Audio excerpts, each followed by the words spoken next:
Tonight, the woman who tortured her maid to death gets 30 years in jail. Sold for a record sum, can you guess how much this HDB corner terrace house went for? And another big question tonight, what would make the world's happiest country even happier?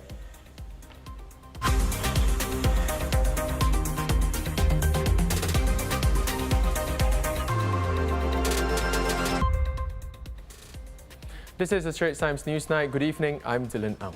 Now, in a case that has shocked Singaporeans, a woman who starved and tortured her maid to death was today sentenced to 30 years in jail.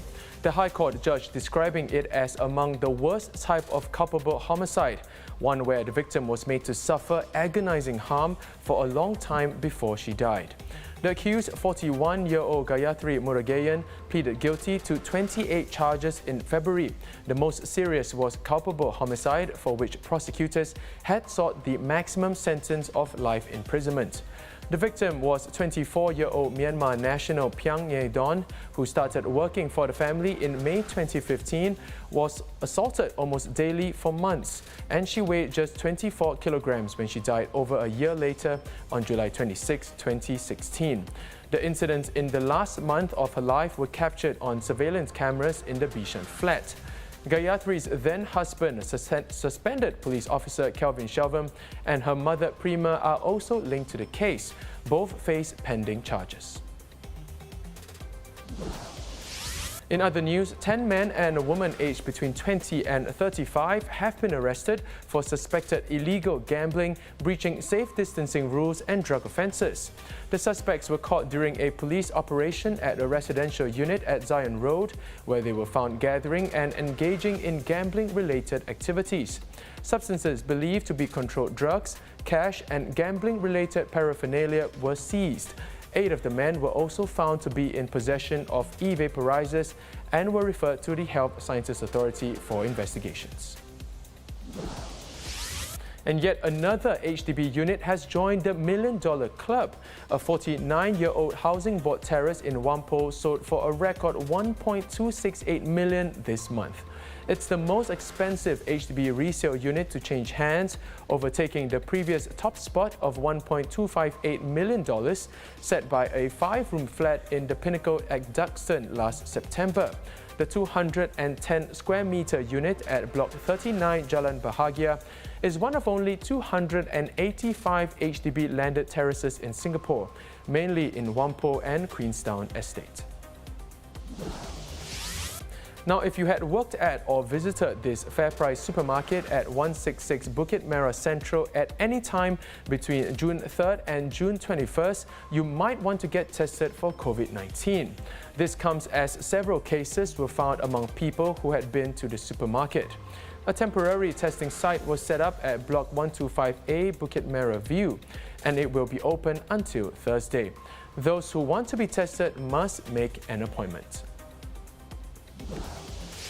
Meanwhile, public spaces and one of the blocks at the Enabling Village in Redhill are being cleaned today after a cleaner tested positive for COVID-19. Now, the Information and Career Centre at the Nest block will also be closed from today to July 5th. Additionally, operating hours for some tenants at the Academy block, such as NTUC FairPrice, may be affected. And 18 new COVID-19 cases today. Of these, 15 were in the community, 5 of which are currently unlinked. The other 3 were imported cases. The Ministry of Health confirmed Singapore's 35th COVID-19 death last night. A 44-year-old man has died of complications from COVID-19 infection on Sunday. He had not been vaccinated and had a history of diabetes.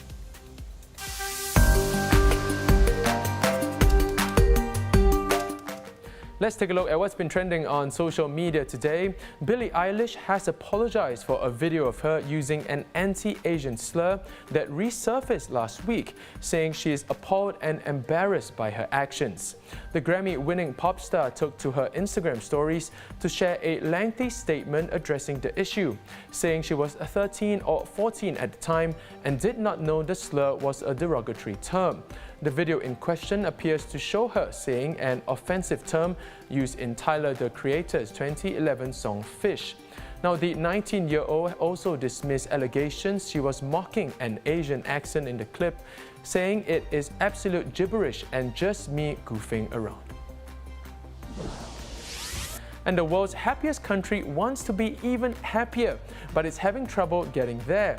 Repeatedly ranked the world's happiest place, Finland needs migrants and lots of migrants to fill the tens of thousands of jobs that are vacant. While it might seem like a great destination on paper, the cold weather and notoriously complex language are huge negatives. But if you really need a change of scenery, what are you waiting for? Why not give it a go? UEFA says it has no plans to replace Wembley as host stadium for the semi-finals and final of the Euros. This comes after Italian Prime Minister Mario Draghi called for the final to be moved from Britain due to rising COVID-19 cases, saying he was in favour of hosting the final in Rome instead. UEFA said it is working closely together with the English FA and English authorities to ensure a successful staging of the semi-finals on July 6th and 7th and the final on the 11th. Now, with infections rising to around 10,000 a day, England's easing of lockdown restrictions has been delayed until after the Euros. And speaking of England, Ben Chilwell and Mason Mount have been ruled out of the game against the Czech Republic tonight and forced to continue self-isolating after coming into contact with Scotland's Billie Gilmour. The duo will isolate and train individually till next Monday after they were seen interacting with their Chelsea teammate after Friday's draw at Wembley. Gilmour later tested positive for COVID-19 and will also miss Scotland's final group game against Croatia. The rest of the English squad have so far all tested negative.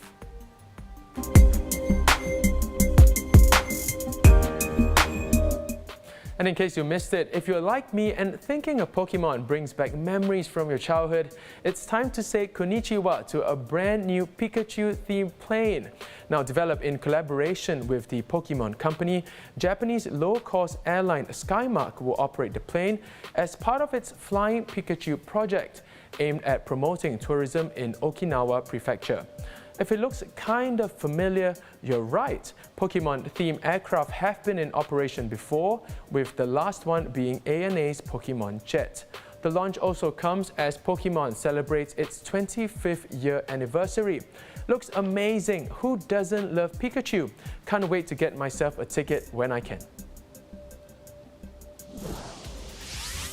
And that wraps up the Straits Times Newsnight. Do visit straitstimes.com to see more news and videos, and also subscribe to our YouTube channel by hitting the button below. Keep safe. I'll see you tomorrow.